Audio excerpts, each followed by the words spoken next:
जी, इस वक्त मैं शाह फैसल कॉलोनी नंबर 5 में मौजूद हूँ, जहाँ आज सुबह ये अफसोसनाक वाक़या पेश आया था। मेरे पस मंज़र में आप देख सकते हैं 2 मंजिला ये इमारत थी और तीसरी मंजिल यहाँ पर कायम की जा रही थी जिस वक्त ये इमारत गिर गई। और बताया जा रहा है अब तक की जो ताज़ा तरीन इत्तलात हैं उनके मुताबिक एक और लाश निकाली गई है। मजमूई तौर पर 5 लाशें यहाँ से निकाली जा चुकी हैं। मलबे से अब भी मुतादिद अफराद के दबे होने का अंदेशा ज़ाहिर किया जा रहा है। यहाँ पर रेस्क्यू 1122 और साथ साथ आपको बताएंगे ईदी के जो रज़ाकार हैं वो भी मौजूद हैं, रेंजर्स और पुलिस भी मौके पर मौजूद है।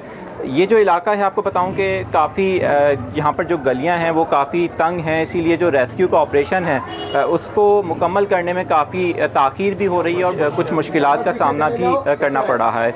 अभी तक हमारी जो रेस्क्यू एहलकारों से बात हुई उनका कहना है कि ज़ख्मियों के हवाले से कुछ कहना कबल इस वक्त होगा, क्योंकि अभी भी जिस तरह मैं आपको बता रहा हूँ कि यहाँ पर अंदेशा ज़ाहिर किया जा रहा है कि मज़ीद अफराद दबे हुए हैं और उन्हें निकालने के लिए और जो सर्च ऑपरेशन है यहाँ पर लॉन्च किया गया है ताकि मज़ीद अगर कोई अफराद दबे हुए हैं उन्हें निकाला जा सके। एक सबसे अहम बात मैं आपको बताऊँ कि इस वक्त यहाँ पर बताया जा रहा है कि जो इमारत है जो इस वक्त गिरी है उसके साथ कुछ दीगर इमारतें भी हैं जहाँ पर दरारें पड़ गई हैं, जिसकी वजह से बताया जा रहा है कि उनको भी खदशा है कि उनकी जो बुनियादें हैं वो कमज़ोर हो गई हैं।